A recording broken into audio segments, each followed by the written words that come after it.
Ngayon po, mga kapatid, dumako tayo sa pag-aaral ng salita ng Diyos. Ito po yung last part ng ating pong pag-aaral ng series po natin na pinamagatan po natin Pleasing God. This is God's purpose, why He created us. So, kinreate ka ng Diyos para tayo ay makapagbigay ng karangalan, kapurihan sa Kanyang pangalan. So, kapag hindi ka nakapagbibigay lugod at luwalhati sa Diyos na may likha sa iyo, ay nadidipit mo yung purpose mo sa buhay ng pagkalikha sa iyo ng Diyos. Sabi po ni Paul, our goal is to please God. Mabuhay man o mawala dito sa mundo ito, ang aking goal ay please Lord sa buong buhay ko. So, ngayon mga kapatid, bilang pangwakas na pag-aaral po natin ng salita ng Diyos, papamagatan ko po ang ating pong topic ngayon na pinamagatan ko pong choose to please God for the rest of your life. Sabihin mo nga sa iyong katabi, choose to please God for the rest of your life. Ang buhay po ng tao, sabi ng Biblia, ay napakaikli lang. Nung una, ang buhay ng tao ay napakahaba. Pinakamahaba pong buhay, yung 969, si Methuselah. At pinaiksi ng Panginoon ang buhay dahil hindi na daw po naging kalugod-lugod ang buhay niya eh. Ginawa na lang ng Lord na 120 ang buhay ng tao. Pinaiksi na. Dahil puro masasama ang iniisip ng tao. Pero pagdating sa Psalms chapter 90, verse 9 hanggang 10, mas lalong umisi pa. Hanggang 70 lang po yung minimum na length ng buhay ng tao. Ang lalampas sa 70, edi bonus na niya iyon. Kaya kung ikaw ay 40 anyos na, at ang buhay lang ng tao ay hanggang 70 ang minimum, meron ka na lang natitirang 30 na taon na mabubuhay dito sa mundo. At kung ikaw ay 50 taon, meron ka na lang ilan? 20. Oh, kita nyo, exit ng exit. Eh kung meron ka na lang 60, eh kung 69, exit na. Pero, may sinabi naman ng Bible umaabot hanggang 80.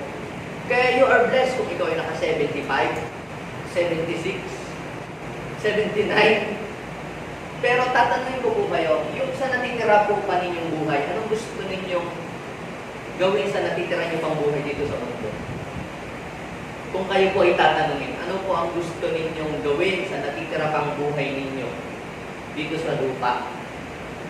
Ako po ay, ang pipiliin ko po, ay yung natitira ko pang buhay dito sa mundo, ay yung mabuhay ako na ang aking buhay ay nakakalugod sa Diyos. Yes, marami rin ako mga bagay na nagagawang hindi nakakalugod sa Panginoon sa aking buhay. Because I'm not a perfect person. Pero hindi naman po ibig sabihin na hindi na ako magsisikap sa sarili ko na gawin yung mga bagay na nakakalugod sa Panginoon. Diba, bisa sorry, pasensya na, tao lang. Para bang wala ka ng pagpupursige sa iyong sarili na itama at isaayos ang iyong buhay. Habang nabubuhay ka, meron ka pang chance na gawin kung ano yung nakakalugod sa Panginoon. Kaya blessed ka nga dahil hindi ka tinamaan ng virus. Buhay ka pa. Kaya meron ka pang chance na ituwid ang buhay mo, itama at ayusin ang sarili mo before everything is too late. Sabihin mo nga sa iyo kasi, choose to please God for the rest of your life. Dahil ang makakasama lang sa rapture, sa second coming, sa pagbabalik ni Christ, at papasok sa kaharian ng langit ay yung mga tao kalugod-lugod sa ating Panginoon. Yung mga hindi kalugod-lugod, saan ang punta nila? Sila itatapon sa impyerno. Totoong may impyerno, totoong may langit. Sino papasok sa kaharian lamang ng langit? Yung mga taong kinalulugdan ng Diyos. Sino pumunta sa impyerno? Yung mga taong kinasusuklaman ng Diyos. So, ikaw ay merong karapatan na mamili kung anong buhay ang gusto mong maging buhay doon sa natitira pang buhay na meron ka ngayon. Samahan po ninyo ako sa pagbabasa natin ng salita ng Diyos. Dito po ay makikita natin sa John chapter 13, verse 15 to 17. Binigyan ko kayo ng halimbawa upang inyong tularan. Pakatandaan ninyo, ang alipin ay hindi nakakahigit sa kanyang Panginoon, ni ang sinugo kaysa sa nagsugo sa kanya. Ngayong alam na ninyo ito, pinagpala kayo kung ito'y gagawin ninyo. Pagpalain ng Diyos ang pagbasa natin ng ating text ngayong umaga nito. So, ang atin naman pong magiging modelo sa paglakad at pamumuhay bilang isang taong nakalulugod sa harapan ng ating Panginoon ay walang iba kundi ang ating all-time model na ang ating Panginoong Jesus. Kung meron man po tayong dapat na gayahin, tularan, pamarisan, sundan, kopyahin para maging kalugod-lugod ang ating buhay sa harapan ng ating Ama, ay walang iba kundi ang ating Panginoong Jesus. Because He is the Son of God, whom our Father in heaven will please. Sabi niya, siya ang lubos na kinalulugan ng Ama. So hindi yung K-pop, ang iyong kokopyahin para maging kalugod-lugod ka sa Diyos. Hindi yung kabarkada mong adik o kabarkada mong tambay. Kokopyahin mo siya kung ano siya meron siya, ay dapat ay ganyan ka din. Kung nagpatato siya, dapat magpatato ka rin. Kung naglalasing siya, dapat naglalasing ka rin. Think about that. Is that pleasing in the eyes of God? Now, sabi po dito, binigyan ko kayo ng halimbawa na dapat ay tularan. So, sino daw po ang nagpakita ng halimbawa na dapat nating tularan? Walang iba kundi ang ating Panginoong Jesus. Now, gusto ko pong malaman ninyo lahat na ang ating mga taong sinusundan, ang mga taong ating kinokopya, ang mga taong nagme-mentor sa atin, ay nakaka-apekto sa ating pagiging kalugod-lugod o hindi pagiging kalugod-lugod sa Diyos.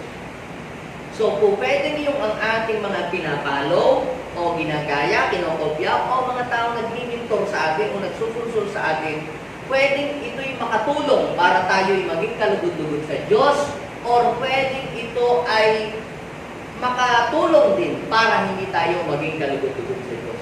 So, yung tao pala nating sinusundan, binabarkada, sinasamahan, pinakikinggan, kinakausap, ay can affect sa buhay natin na makagawa ng kalugod-lugod o hindi nakakalugod sa Diyos. Let me give you some example in the Bible. Marami pong example yan eh. Pero kumuha lamang po ako ng halimbawa ng mga taong hindi nakapagbigay ng lugod sa Diyos at 3 halimbawa sa Biblia ng mga taong nakapagbigay ng lugod sa Diyos at bakit sila naging kalugod-lugod ang buhay sa Diyos.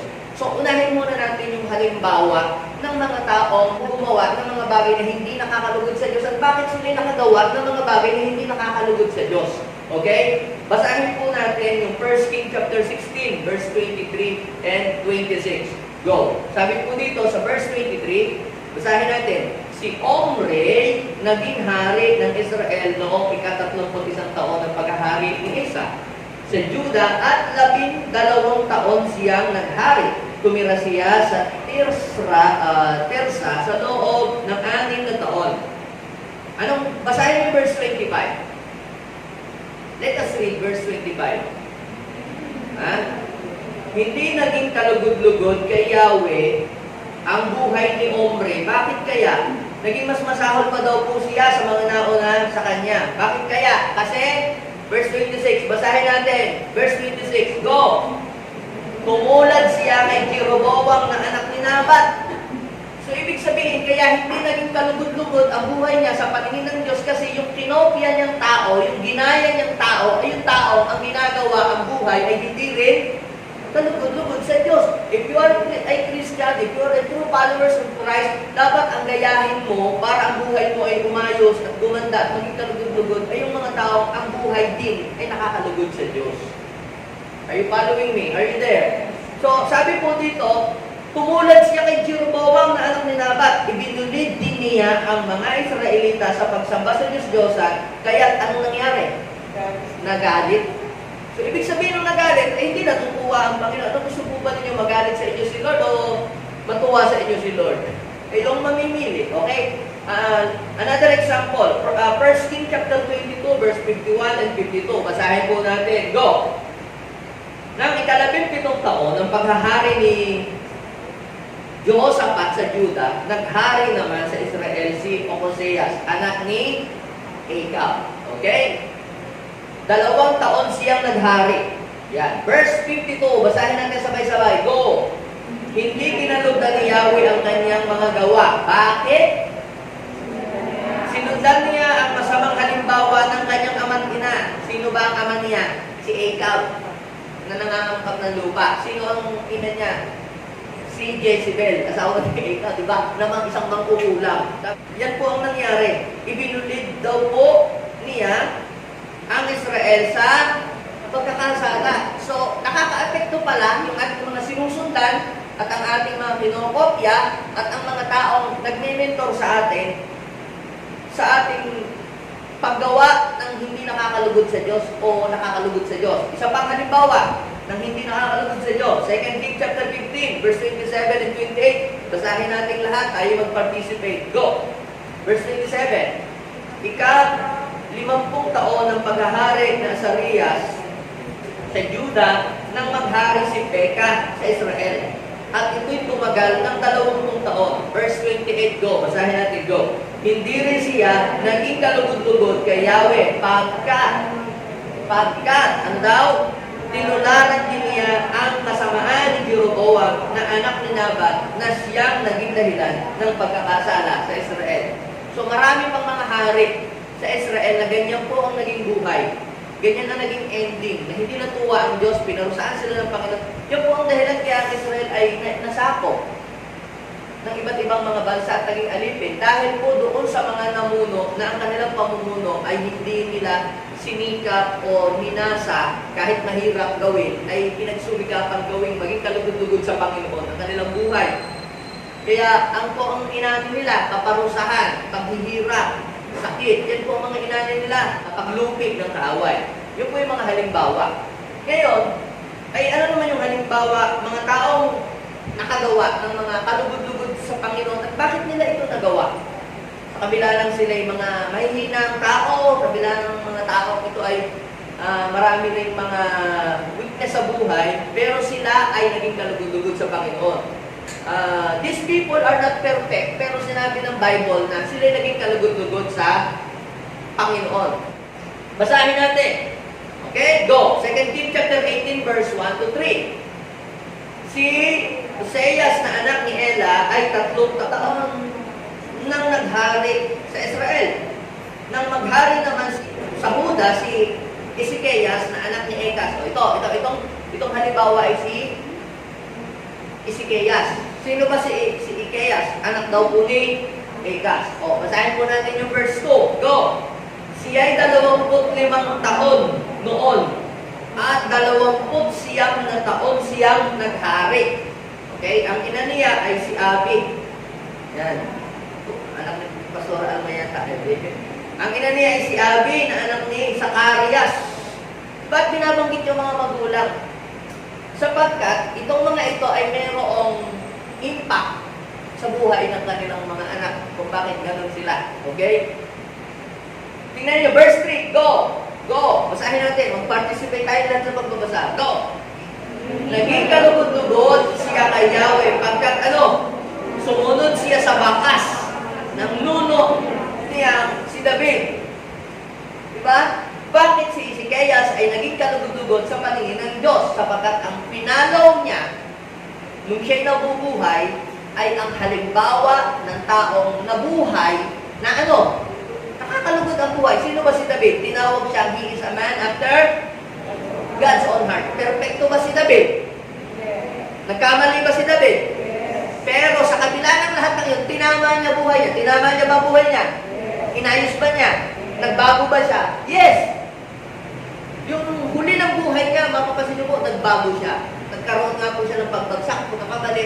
But for the rest of his life, yung natitira pang buhay niya, tinama niya. He chose to please God for the rest of his life. Di ba, nahulog siya sa immorality na nabagsak siya kay kay Bathsheba. Kaya nga, Bathsheba. Nanilip siya nung naliligo. Hindi nakakalun sa mayon. So, tumiglang start ng buwan siya. Psalms 51 verse 10 to 17, nag-repent siya. Then, ano pang ginawa niyang pagkakamali? Bukod doon sa nanilip nung naliligo. Ang pangalang pagkakamali niya, may pinapatay siya. Yung asawa nung naliligo. Ang pangatlo, ipinagyabang niya yung dami ng kanyang mga tauhan. Nagpasensus siya na hindi naman iniuutos ng Panginoon. So, grabe yung salot. Imagine niyo kapag isang tao pala ay nakagawa ng isang bagay na hindi nakakalugod sa Diyos, ay meron itong mga consequences sa buhay niya. Pwedeng damay ang pamilya niya, pwedeng damay yung kabuhayan niya, damay lahat eh. Pero si David ay bumawi. Sabihin natin, bumawi. Yung pagbagsak ni David, for the rest of his life, binawi niya. Talagang nag-repent siya, inayos niya buhay niya. Hanggang sa huling yugto ng buhay niya, mapapansin po ninyo na ang buhay niya naging kalugod-lugod. Naalala niyo po ba si David noon ay matanda na daw po at kahit daw po umutan ng makapal na blanket, giniginaw pa din. So ang ginawa po ng kanyang mga advisor na, alam mo yung mga ano rin, mga pakawalang advisor, sir, kuha namin kayo ng chicks, yung magandang chicks, yung pahanap kami para mamayang gabi may aakap sa inyong dalaga. Diba, nagpahanap siya, nakakita si Abesa, tumabi nga doon sa hari.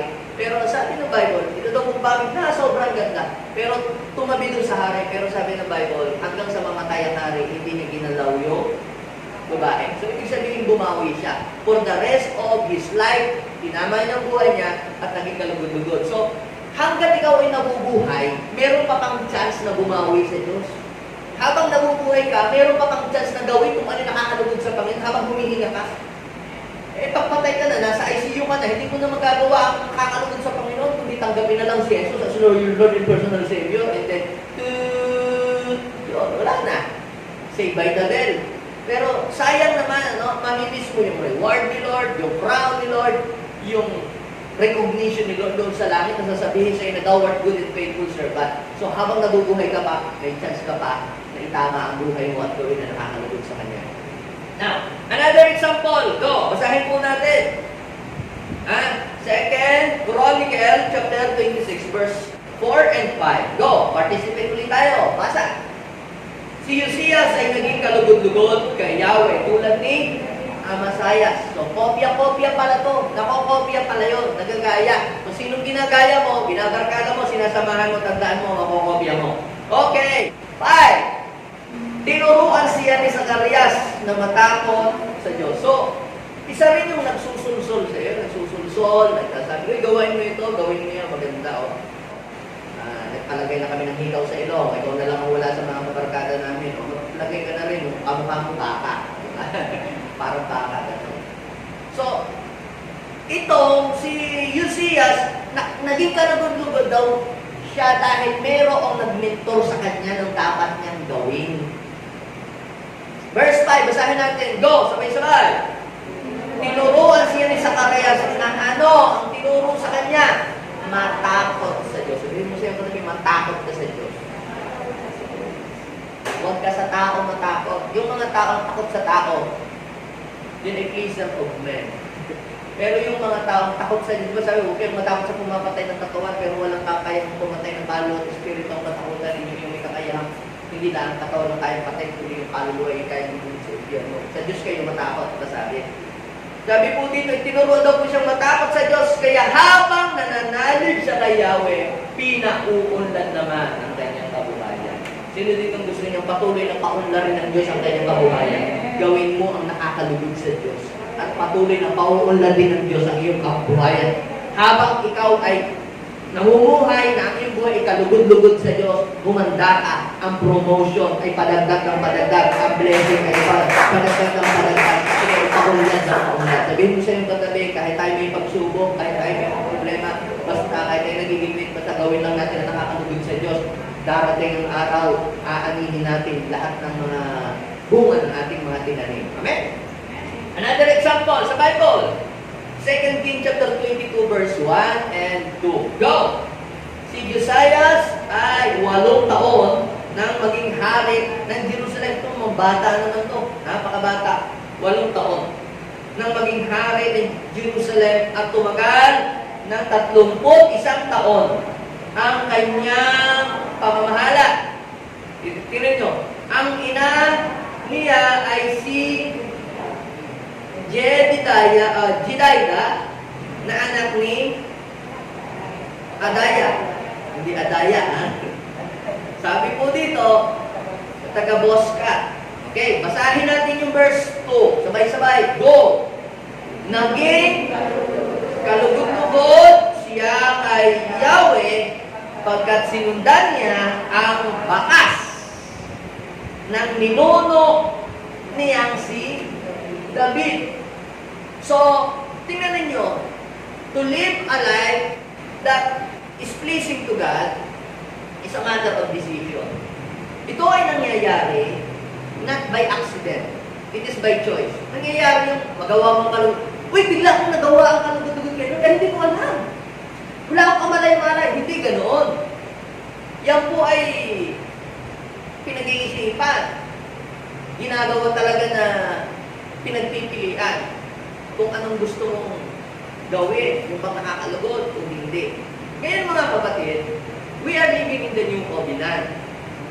So, kung yung mga tao na sumunod sa mga halimbawa ni David, bagamat sila David, alam natin hindi naman perfecto ang buhay, ay yung matapos sundin yung kanilang mga yapak at kopyahin yung kanilang mga buhay, ang naging resulta ay naging maganda din ang buhay at naging kalugod-lugod ang buhay sa Diyos, ay lalo na meron tayong dakilang halimbawa na talagang yun ay talagang siya ang dapat nating gayahin. At yun ay walang iba kundi ang ating ang ating Panginoong Jesus. Tingnan niyo, basahin ulit natin yung John chapter 13 verse 15. Go! Ano po ang sabi? Binigyan ko kayo ng halimbawa upang inyong tularan. Yung context ng verse na yan ay noon po ang Panginoong Yesus ay malapit na siyang ipako sa cross. Ang ginawa po niya, kumuha siya ng isang palanggana, naglagay ng tubig sa palanggana, tapos naglagay ng tuwalya sa kanyang bewang, tapos pinunasan niya ang isa-isa yung kanyang mga alagad, dinugasan ang mga paa. That is an act of humility. Na siya ay master, siya ay Lord, pero hinugasan niya yung mga paa ng kanyang mga disipulo. Yun po yung context noon. Yan, binigyan ko na kayo ngayon ng halimbawa. So, dapat kayo ay maging humble, hindi kayo dapat maging malaki. So, ipinakita niya paano tayo umibig sa kapwa, ipinakita niya paano maglingkod sa Diyos. Idinemo niya lahat. Paano tayo maging compassionate. Idinemo ng ating Panginoon. So, meron na tayo ngayon na pattern. Meron na tayong modelo. Wala nang iba, hindi tayo hahanap ng iba pang modelo. Kasi iminodel na lahat ng Panginoon yung buhay na nakakalugod sa ating Ama sa Langit. Ngayon mga kapatid, ang pag-uusapan natin yung the importance of living a life that pleasing to God. Ano ba yung kahalagahan sa buhay natin kapag tayo ay namumuhay na ang ating buhay ay nakakalugod sa ating Panginoon? Sa Bible po, may 3 verse tayong mababasa. 3 verse lang. A different event na binanggit sa Bible. Yung, you are my beloved Son, whom I am well pleased. 3 event. Before His earthly ministry, before Jesus entered in the ministry, ito yung nung binautismuhan siya, and then narinig yung tinig na yun, binanggit yun sa Mark, Luke, John, yung pagbabautismo sa kanya, sinabing, you are my beloved Son, whom I am well pleased. Then, yung another part na sinabi, muli iyon, ay nung si Jesus ay nakapasok na sa ministry o nagmi-ministry na siya sa earthly ministry na, during His earthly ministry. Yung isa, sinabi, noong papasok pa lang, before He entered in the ministry.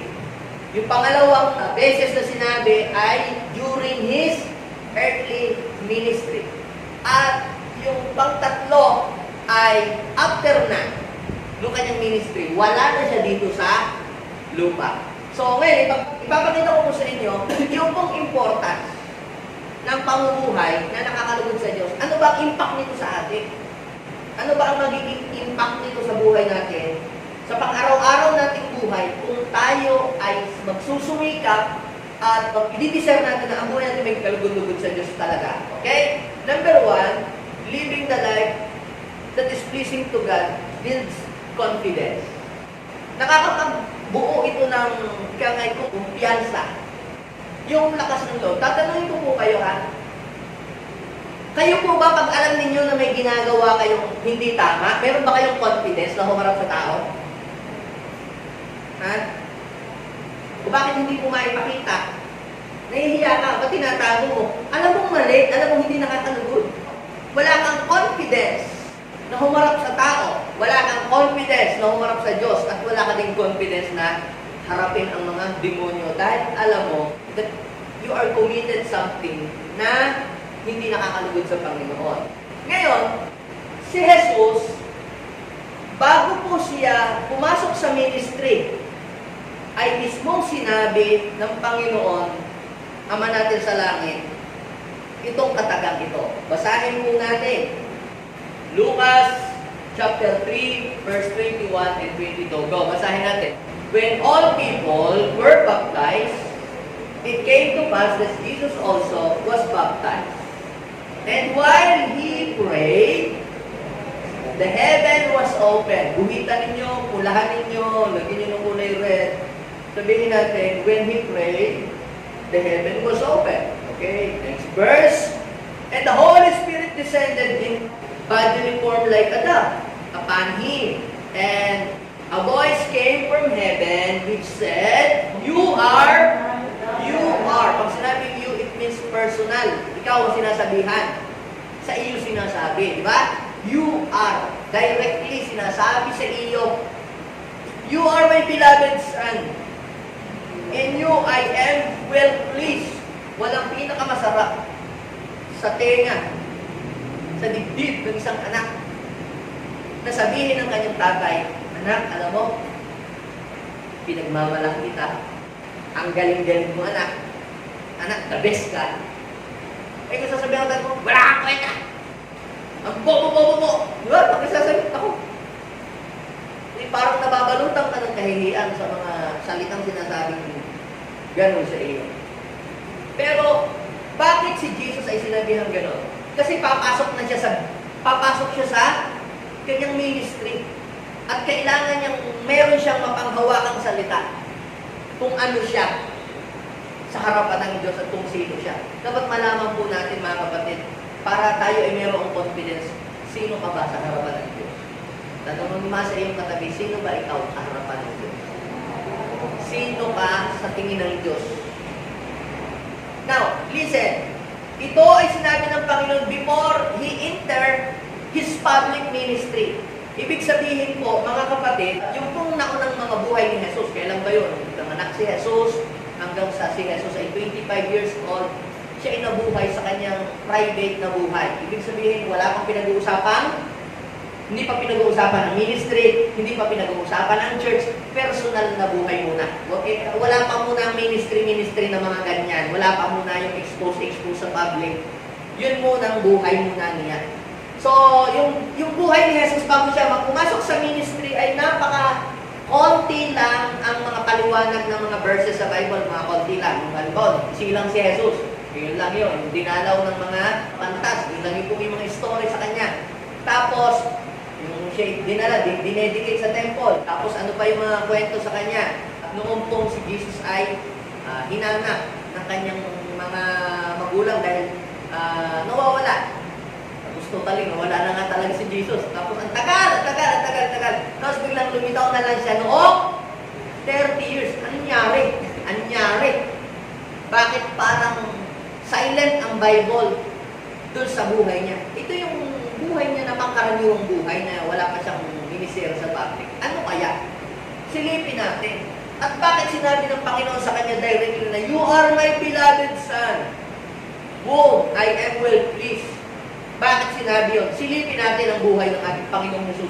Nung wala pa siya sa ministry, hindi pa siya nag-ministry sa pagpubliko. Basahin natin Lucas chapter 2, verse 40. Ang batay lumaki. Sino yun? Si Jesus yun. Malakas, marunong, at kalugod-lugod sa paningin ng Diyos. So, meron tayong idea na si Jesus, mga kapatid, ay hindi naging maliit na santo ninyo. Siya ay nag-grow. Imagine, nakakatuwa pag mayroon kang baby, na buhat-buhat. Pero kung 10 taon ka na, buhat-buhat mo pa rin yung baby na yun, hindi na nakakatuwa. Di ba? Tama ba rin?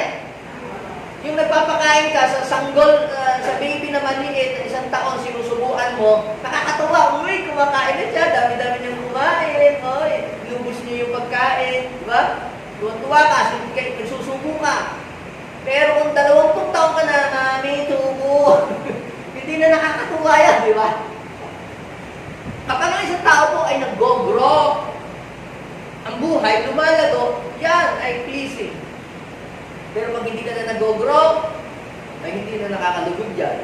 Okay, basahin po natin. Luke chapter 52. Go! Patuloy na lumaki si Jesus. Umulat ang kanyang karunungan at lalo pinalugdan ng Diyos at ng mga tao. So, dito, hindi lang ang Diyos ang nalulugod sa kanya. Pati yung mga tao na nakakita sa kanya, natutuwa na rin. Listen, ito po yan. Yung mga tao na ang desire nila ay maging kalugod-lugod din sa Diyos, kapag nakakakita sila ng mga tao, nakakalugod ang buhay sa Diyos, natutuwa sila. Diba? Pero yung mga tao na hindi nila desire na bigyang kaluguran ng Diyos, at nakakita sila ng mga gumagawa ng mga bagay na nakakalugod sa Diyos, naiinis sila, nagagalit sila. Diba? Ano ba, yung taong matulungin? May mga tao na natutuwa sa pagiging matulungin ng isang taong matulungin. Tama? Pero may mga taong hindi natutuwa kapag nakakakita sila ng mga taong tumutulong. Yayabang yan, mga malaki, kakandidato siguro yan. Yun yung mga hindi nagbibigay lugod sa Panginoon. Now, dito makikita natin, si Jesus daw po ay nag-grow. Spiritually, nag-mature siya. Physically, naging strong siya. Hindi siya lampa. Di ba sabi, nag-grow siya strong, malakas, at naging matalino. Ibig sabihin, umuulan ng karunungan. Di ba, nanay mo, pinag-aaral ka, binibigyan ka ng tuition, ng pambaon, pagkatapos, 5 times 5, hindi mo pa masabutan. Di ba? Hindi nakakatuwa yun. Dito, baka natin si Jesus talaga nag-grow. Lahat tayo ang buhay natin. Hindi pa tayo naboborn again. Hindi tayo nakakatuwa sa Diyos. Pero may nag-share sa atin ng Word of God na nampalataya tayo, tinanggap natin si Jesus, nag-repent tayo, at that was the time na tayo ay naging kalugod-lugod sa Diyos. Parang ikaw din, di ba? Nung ipinanganak ka, nung ikaw ay maging silang nasanggol, tuwang-tuwa nanay mo sa'yo. Tapos nung nagdalaga ka na, hindi na siya natutuwa kasi hindi ka na umuwi masyado sa bahay at hindi ka tumutulong. Anong nangyari? Now, ganun din sa pagiging born again Christian. Nung una kang ma-born again, nakakatuwa ka. Nakakatuwa kasi tanong ka ng tanong about sa mga Word of God. Kaya lang, hindi ka nag-grow. Hindi ka nag-mature na natili kang baby. Alam niyo, nagalit si Paul sa mga sa mga Corinthian believers. Hanggang ngayon, gatas pa rin ang kinakain nyo. Hanggang ngayon, may talo-talo pa rin kayo. Mga baby pa kayo sa pananampalataya. Di ba? So dito, hindi nag-grow. Hindi nakakatuwa pala yung Kristiyano na hindi lumalago. Kaya sabihin ko sa'yo, katabi para maging kalugod-lugod ka sa Diyos, dapat mag-grow. At si Jesus ay nag-grow in knowledge. So ito po isa po nakita ka kay Jesus. Ano ang mga pinaggagawa ni Jesus nung wala pa siya sa ministry? Ano ang pinaggagawa ni Jesus nung wala pa sa ministry? Ikaw, ano ang pinaggagawa mo sa buhay mo? Nung pag wala ka sa church, pag wala ka sa ministry, pag Monday to Saturday, ano ang pinaggagawa mo sa buhay? It is pleasing or displeasing God. Okay? Luke chapter 2, verse 49. Ito na. Taon-taon, yung nanay at tatay ni Jesus sa physical ay pumupunta sa Jerusalem para magbigay ng burnt offering para sila po ay mag-offer ng handog sa Diyos. That time, sumama si Jesus. Pero nung pauwi na, nagpaiwang pala, hindi alam. Akala ni Mary na kay Joseph kasama. Akala naman ni Joseph, na kay Neve. Pag uwi, naghahanapan yung dalawa, uy, si Jesus. Malay ko, sabi ni Mary, akala ko ba nasa iyo? Sabi naman ni Joseph, di ba nasa iyo? Nagdadasal pa nga silang Hail Mary, Mother of God, the Lord is with you. Tapos wala pa lang kayo sa iyo si Jesus. Tapos, hinanap nila na hinahanap ko saan sa kapitbahay, sa police station, sa lahat, ng revealing station. Wala, hindi nakita si Jesus. So, nag-decide sila? They went back to Jerusalem. So, ganun din. Kapag namamalayan mo na parang nalayo mo na sa Diyos, kapag nalalaman mo na parang yung ginagawa parang hindi na matino, parang wala na sa katinuhan, wala na sa katuwiran, I am not condemning you. Ang ipinapayo ko sa iyo para tumuwid ang buhay ko at magawa mo nakakalugod sa Diyos at mapalapit kang muli, maayos ang buhay, go back to Jerusalem. Pagbalik nila sa Jerusalem, na nakita nila si Jesus, nasa si Jesus? Nasa templo. Go back to the place where Jesus is present. So, ano makita nila po doon? Nandun si Jesus. Ano po ang sabi nung mag-ina? Nagulat po sila. Bakit? Dahil si Jesus na 12 years old, na dapat ay nasa computeran, nasa layasan, nasa laruan, nasa basketbulan. Ano ang pinaggagawa ng bata ito? Siya daw po ay nakaupo, nakikinig doon sa mga guro na matatalino, sa discussion nila, at si Jesus ay nagtatanong. Bakit niyo po, ito pala si Jesus. Kaya pala siya dumudunong at humuhusay. Ngayon, ito sabi ng nanay, tatay niya, anak, kung saan ka na namin hinahanap, nandito ka lang pala. Ano ang sagot ni Jesus? Why did you seek me? Luke chapter 2:49. And he said to them, why did you seek me? Did you not know that I must be about my Father's business? Ano pong ibig sabihin nito? Ang pinagbubuhusan niya ng oras at panahon ay yung gawin kung ano yung nakakalugod at ipinagagawa at ginagawa ng Ama. Kapatid, he is in the business of winning soul, saving soul, healing the sick. At sabi po ng ating Panginoong Jesus, why did you seek me? Did you not know that I must be about my Father's business? Tingnan natin, ano pa ang buhay ni Jesus nung wala pa siya sa ministry? Yan, ma-attend siya sa church.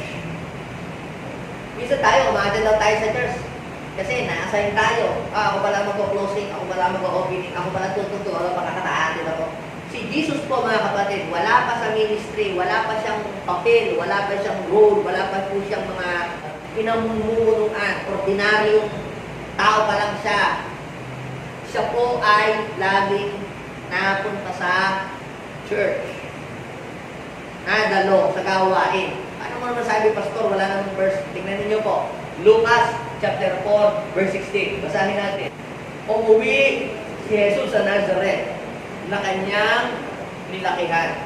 Basahin natin. Go. Gaya ng kanyang pag sinabing kinagawian, ano yun? Pamula nung bata, ginagawa niya. Hindi sasabihin, anak, gising dali ko ngayon, sumama ka sa amin. Wala nang mga ganon-ganon si Jesus. Hindi na kailangan pang gisingin ka, anak, gising na, tanghali na, bumangon ka na, pumunta ka tayo.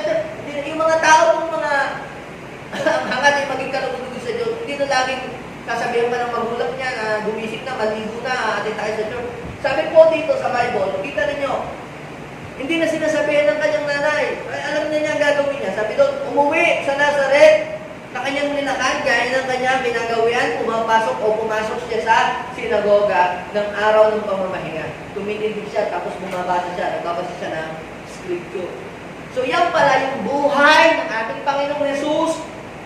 Hindi siya lasinggo, hindi siya kriminal, hindi siya gumawa ng mga kung ano-anong mga nanggugulo, hindi siya pinapatawag yung nanay niya sa barangay, yung tatay niya, o ano ba yan, yung pumasok siya sa school, hindi yung lagi pinapatawag ng principal yung tatay niya, hindi siya naging sakit ng ulo ng mga magulang niya.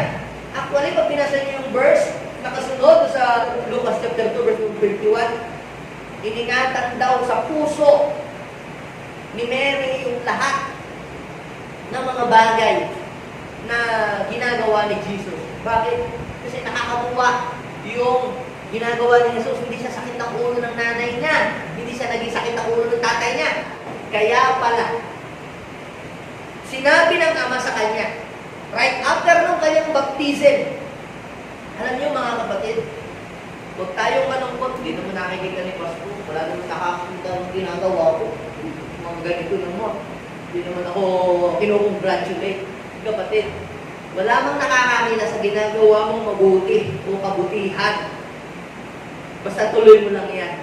May isang Diyos na nakatingin na handang mag-congratulate sa iyo in due time, in the right time. Sasabihin niya, you are my great daughter, my great son. Ako'y nalulugod sa iyo. Ano po ang sabi? Basahin niya uli natin. Yan. Ang sabi, you are my beloved son. In you, I am well pleased. Diniclare nung Ama sa kanya. Ito ko talaga eh. Ito yung nakita ko sa iyo. Okay? So, nag-start siya ng ministry na maganda yung kanyang background. Dahil diyan, si Jesus ay merong confidence na mag-minister sa mga tao. Inuna mo na yung pamilya niya, sineten mo niya yung pamilya niya, nagtrabaho siya, tinulungan yung nanay niya, yung mga kapatid niya, itinuyo dahil maagang nawala si Joseph. So tumayo siya bilang isang parang padre di pamilya na. So naging responsibility siya sa kanyang isang bahayan, nagtrabaho siya. Siya ay namuhay ng palugod-lugod. Kaya napakaganda mga kapatid, na tayo mag-start sa ministry na maganda yung ating record. Napakaganda yung pagpasok mo sa ministry, ang ganda yung record mo. Hindi yung pumasok ka sa ministry dahil nagtatago ka sa agulagad ng batas, ginawa mong taguan. Meron ganyan, ano? Kunyari yung nagpastor, yung pala may tinatago ang kaso. Nagbalat kayo sa title na pagiging pastor para hindi hulihin ng pulis. Ay na-trace. Ang napakasarap nung papasok ka sa ministry, yung buhay mo naging ayos, di ba? Inayos mo yung iyong buhay hanggang sa pagpasok mo sa paglilingkod sa Panginoon, may dala-dala kang magandang testimony. Kaya, pag ikaw ay humarap sa mga tao, the Spirit of the Lord is now upon me because He has anointed me to preach the gospel to the poor. He has sent me to heal the broken-hearted. Yung mga demonyo nanginginig, lalayas, kasi ang mga demonyo ay matatakot sa mga tao kinalulugar ng Diyos. Pag ikaw ay nagpapalay sa demonyo, ay hindi lalayas. Pagka ang iyong buhay ay hindi mo inayos, ay hindi ka naging kalugod sa Diyos. Kaya meron kang confidence to cast out evil spirit. Meron kang confidence to pray to the Father. Meron kang boldness to stand before men na hindi ka matatakot. Ano ang epekto kapag alam mo sa sarili mo na hindi nakakalugod yung ginawa mo? Ikaw ay nagiging timid, ikaw ay nagiging mahiyain, at nagiging fearful ka. Naalala niyo po ba si Adam at saka si Eve? Dati naman, nakakaharap sila sa Diyos with boldness. Pero kailan sila nawala ng confidence sa sarili nila at matakot? Kailan? Kung sila'y makagawa ng mga bagay na alam nila hindi yun nakaka-please kayo. Pansinin mo, nakakalugod ba itong ginagawa ko? Sa sarili ko, sa katawan ko, sa buhay ko? Simple lang. Pag ikaw ay nahihiya na hindi mo maipakita ang isang bagay at lagi mo yung patago, tinatago mo. Pag mga unbeliever, nilalabas mo. Pagka kaharap mo mga believer, tinatago mo. Ibig sabihin niya, alam mo sa sarili mo, you know in your heart, pero ikaw ay nagigilty ng iyong ginagawa, hindi nakakalugod sa Diyos. Pero, kung ikaw ay may confidence na kahit ikay humarap sa tao, hindi ka nahihiya, hindi ka natakot sa ginagawa mo, isa lang ibig sabihin nun, yung ginagawa mo ay nakakalugod sa Panginoon. Yun po yung sukatan, isang test. Kung ang ginagawa ko ba nakakalugod ka sa Diyos o hindi lang? Kapag meron na po kayong nararamdaman na nahihiya na kayo, natatakot. Kasi di ba minsan, makahiya ng pumunta sa church kasi ang dami kong nagawang mga kamalian. Di ba yung iba hindi nakahanapod na sa Diyos dahil alam nila sa sarili niya, nakakagawa sila ng mga bagay na hindi mabuti. Ano ang solusyon doon? Para yung confidence ay ma-revive sa iyo, mag-repent. Mag-repent. Sabihin siya ng katabi, repent. Yung kabanalan, yan pala nakaka-please din sa Lord. Na ito ay makakatulong sa atin para lalong matuwa ang Panginoon sa atin. So, sikapin natin maging kalugod-lugod sa Panginoon, sa ating katawan, sa ating pag-iisip, sa ating ginagawa, sa ating salita. Maging kalugod-lugod. Yung ginagawa mo sa iyong katawan. Pag ba ikaw nagpapalaki ng bilbil, yun ba yung nakaka-glorify kay Lord? O kaya naman, halimbawa, ikaw ay Kristiyano, di ba? Tapos, aatin ka sa Diyos, nabas ang iyong puso, nakakalugod na kayo. Hindi nila ang Diyos mo may nakatingin sa puso, hindi sa panglabas. Tama, ginagamit natin yung kay David. Hindi naman patungkol yun sa pagsusuot ng damit. Hindi patungkol sa pagkuha ng hari. Nakalagay din naman sa Biblia na sa Leviticus, di ba? Ipagtatahi mo ng maayos na masuotan ng mga libita para hindi masilipad. O ba't sinabi ng Panginoong Jesus yun? Kinokontrabay ng kanyang salita. Now, we are not perfect. We are trying na magawin ang kalugod sa Panginoon. For all have sinned and fall short of the glory of God. Pero meron ka pang chance na baguhin at ayusin ang iyong buhay. So yung sa'yo, meron ka pang chance. Diba? Kung ano mang nagawa mo pagkakamali, mag-repent ka at maayos ang iyong buhay sa harapan ng Diyos. Sa katawan mo, dapat maging kalugod-lugod ang Panginoon. Hindi mo pagdududrumingan ang iyong katawan. Amen? Ito yun, diba? Eh bakit? Ako nga pastor eh. Yung iba dyan, immoral ang ginagawa. At yung mga ginagawa mo yan, nangungupit. Ako naman, nagtatulang ako sa singit. Anong kasalanan to? Parehong mali. Ang problema lang ito, halimbawa, yung nanood ka ng malaswa, nakakalugod mo sa Panginoon? Tama? Hindi o nakakalugod? Hindi, di ba? Halimbawa, yung tattoo ka sa katawan, nakakalugod mo kayo sa Panginoon? Hindi. O, basahin yung Leviticus chapter 19.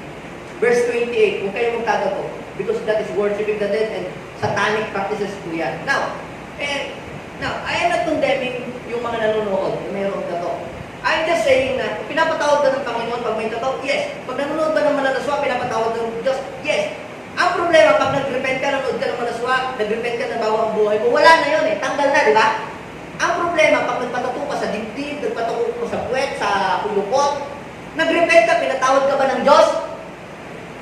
Pinatawad, hindi pinatawad? Pinatawad! Ang problema, tuwing maliligo ka, haharap ka sa salamin, nakikita mo. Tama? Di ba? Pinatawad ka na ng Diyos, pero sa tuwing makikita mo, pag nananalamin ka, di ba? So, pinatawad ka ng Panginoon. Now, kaya, mga kapatid, to walk in holy life, yan ay pleasing in the eyes of God. You can face people with confidence kapag alam mo ang ginagawa mo ay nakakalugod sa Diyos. So, meron pa tayong chance. Kung may pagkakamali ka, forget about it, tama mo ang buhay mo, ayusin mo. Kung nagpatuko ka, okay lang yun, huwag mo nang dagdagan. Okay? Yun yun. Pag naglagay ka ng hikaw, tanggalin mo ng hikaw mo sa ilong, sa tainga mo na ilagay. Kasi hindi normal yun eh. Diba?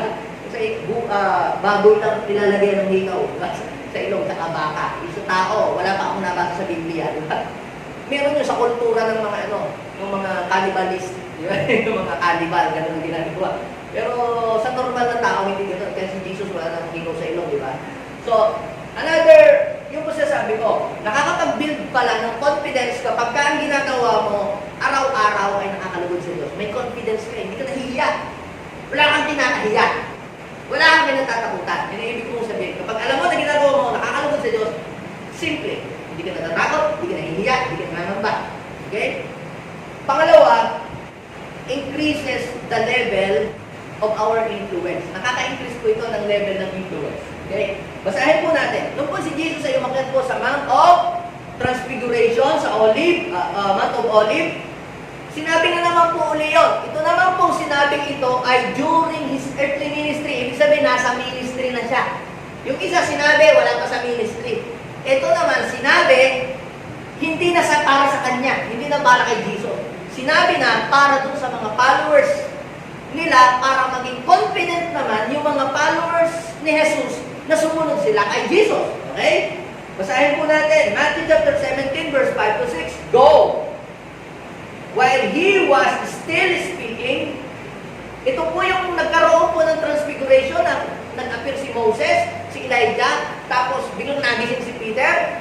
At kung ano sinuggest kay Jesus, Lord, parang maganda ang suggestion ko, dito na lang tayo tumira. Huwag na tayong humayo, dito na lang tayo papatayin ng bahay sa ibabaw ng bundok para huwag ng mangaral, huwag nang humayo, dito na lang tayo magbahay. Kung ano isinuggest niya kay Jesus. Pero, sabi po dito, while he was still speaking, behold, a bright cloud overshadowed them, and suddenly a voice came out of the cloud saying, This is my beloved son. So kanina, you are my beloved son. Kanino sinasabi? Kay Jesus mismo. Itong verse na itong, this is my beloved son, hindi na sinasabi kay Jesus. Kanino na sinasabi? Ha? Sinasabi na para dun sa mga followers niya, ito ang ating pinamahal na anak, pakinggan ninyo ito. Yan, sabi po dito, this is my beloved son, in whom I am well pleased. Hear him. Then natakot sila, at nagpakumbaba sila. Sige po, susunod po kami sa kanya. Upo, makikinig po kami kung ano pong iniutos niya, gagawin po na. Kapag tayo, ang ginagawa na nila kalugod sa Diyos, it increases the level of our influence. Sa kabilang banda, kapag tayo po ay hindi na nakakalugod sa Panginoon, it can diminish the level of our influence. Bakit may mga magulang na kahit anong sabihin sa anak, hindi pinakikinggan ng anak, oy, anak ka, huwag ka maglalasing. Anak ka, huwag ka maninigarilyo. Anak ka, ikaw, umuwi ka ng maaga sa bahay. Yung mga anak, hindi na, parang walang narinig. Parang wala silang napakinggan. But hindi sila sinusunod. It is because, baka, meron silang ginagawa, hindi naman nakakatuwa. Araw-araw. Wala namang magulang na perfect. Hindi ko sinasabi na perfect ang magulang natin. Kakamali din sila. Pero kung iyong pukumputin, alin ba yung mas madami? Yung nakakalugod o yung hindi nakakalugod? Pag mas madami kang ginagawang hindi nakakalugod at ikaw'y obvious na sa buhay mo, obvious na, nakikita na, araw-araw na, ganito ka, it can diminish the level of your influence. Kung ikaw sa kumpanya ninyo, lagi kang late, ikaw yung manager, ikaw yung boss, tapos sinasabi mo, oh, kayo dapat kayo maging maaga, tapos ikaw yung laging late. So, oh, dapat kayo, dapat ganito, naka-uniforme, ikaw na hindi naka-uniforme, dapat kang suot ng ID, tapos ikaw hindi pala, ikaw yung naka-ID sa inyong kumpanya, ikaw pala yung laging hindi nag-ID. So, it can diminish the level of your influence. Hindi mo sila may influensyahan. O, sumunod tayo kay Jesus, mga anak, mag-pray tayo, tapos hindi ka naman nag-pray. Hindi mo ma-influensya ang mga tao mag-pray. You cannot influence them to pray if you are not praying. Ito po ay nakakatulong para ma-influensya natin ibang tao. So, last thing that I will share to you. So, pinag-usapan na po natin yung you are my beloved son, whom I am well pleased before his in the ministry. You are my beloved son, this is my beloved son, whom I am well pleased during his earthly ministry. At ito naman po yung another verse, 2 Peter chapter 1 verse 17. Babasahin natin. Go. Okay, basahin natin sabay-sabay. For when he received, tatlong eksena lang mo yan. Hanggang yung pangatlo yan. For when he received honor and glory from God, the Father, and the voice was born to him by majestic glory. This is my beloved Son, with whom I am well pleased. We ourselves hear this very voice born from heaven, for we were with him on the holy mountain. Ito yung tinetestify na ni Pedro sa mga Hudyo na narinig namin, nagsalita ang Ama, na siya yung nagsabi na itong lubos na anak kong kinalulugdan, pakinggan niyo siya, kinalulugdan siya ng Diyos. Kailan ito sinasabi? Anong panahon? Ito yung panahon na si Jesus ay, wala na dito sa lupa. Pero paulit-ulit na binabanggit at sinasabi yung lahat ng kalugod-lugod na ginawa ni Jesus kung sinubuhay. Ito yung pangatlo. Ano yung number 1? Sabi mo kanina, living a life that pleases God, builds confidence. Pangalawa, increase the level of our influence. Ang pangatlo, leaves legacy. Itong legacy is something that you will pass to the next generation. Hindi naman lagi kinakailangan mamatay ka muna para mag-iwan ka ng legacy. Kundi halimbawa, nagtrabaho ka ng 10 taon, 50 taon sa kumpanya, then nagretiro ka na, anong legacy ang iyong iniwanan doon sa kumpanya niyo? Pag tinanong yung iyong mga kasama, pag tinanong yung mga tao doon, ano ang unang-unang bagay na maaalala nila kapag nabanggit ang pangalan mo? Anong maaalala nila? Yan yung nagtatago ng sachet ng kape sa aming opisina tuwing si bossing may dalang maraming mga training was COVID.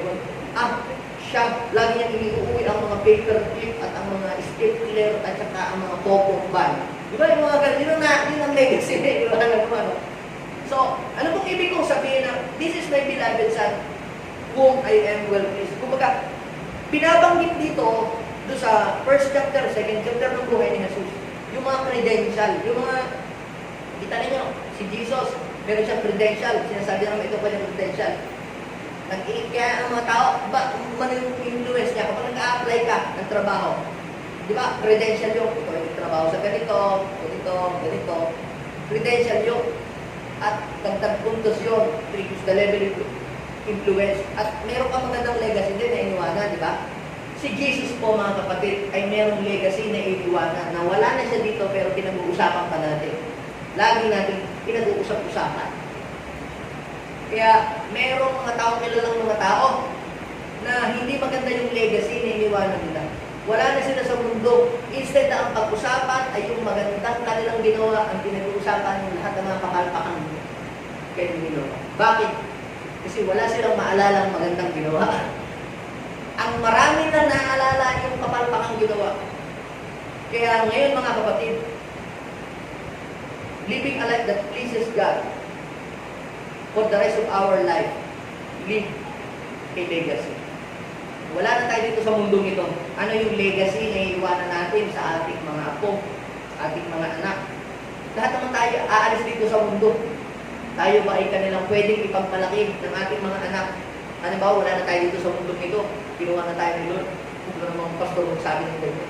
Hindi lahat naman talaga tayo aalis eh. Mas maganda na, yung wala na tayo dito sa mundo, pero yung buhay natin nagkaroon ng strong impact doon sa mga tao na naiwan natin.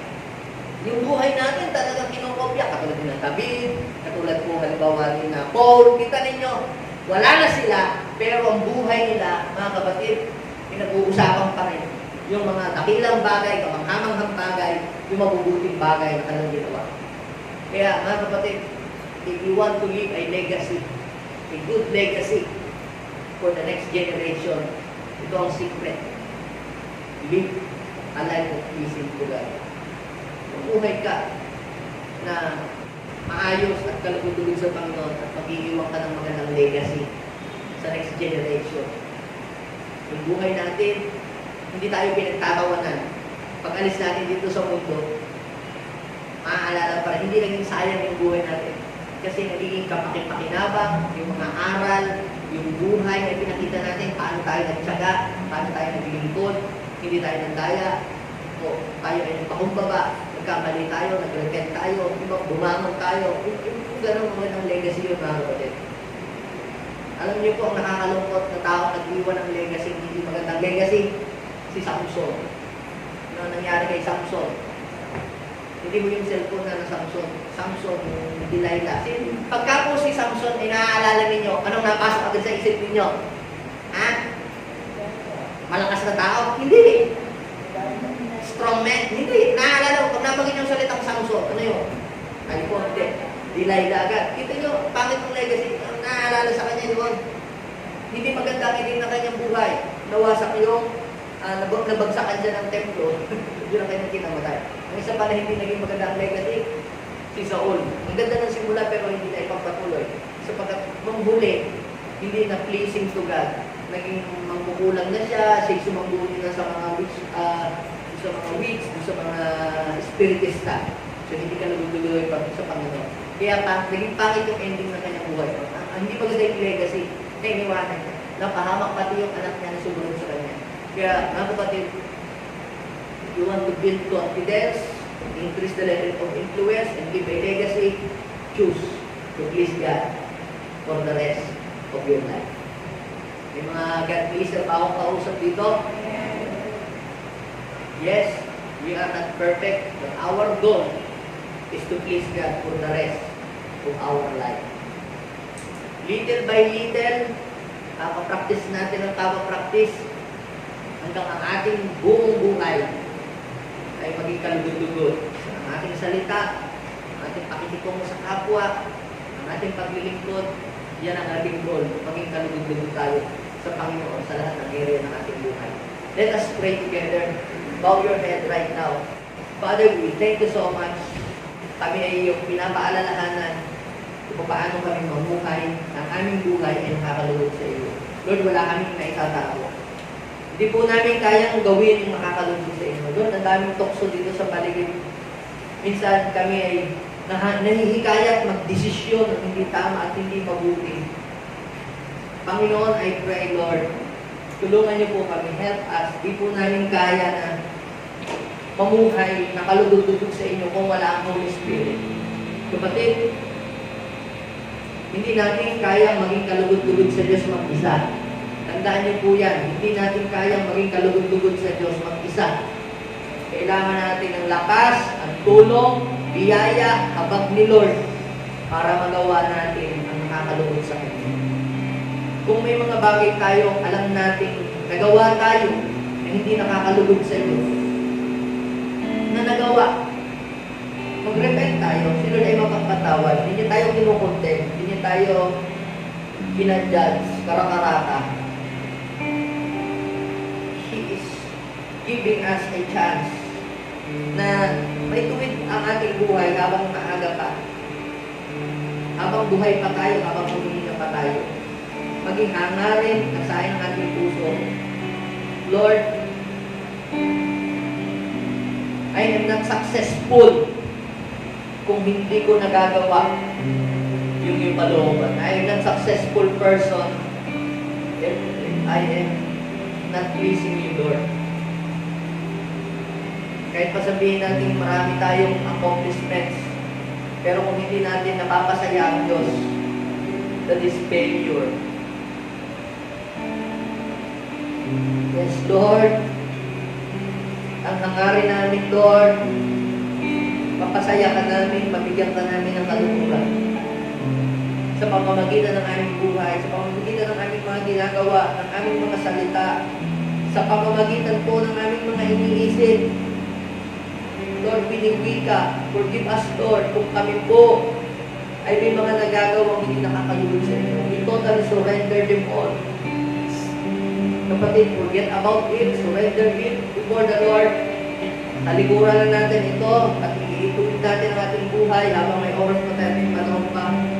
Meron pa laging chance. May laging si Lord, laging meron chance na ibinibigay sa atin na mabago tayo. Alam ni Lord na may mga panahon ikaw ay manghihina. Alam ni Lord na may panahon magagawa mo yung hindi nakakalugod sa Kanya. Pero magkaroon ka ng turning point sa buhay. Magkaroon ka ng pagbawi.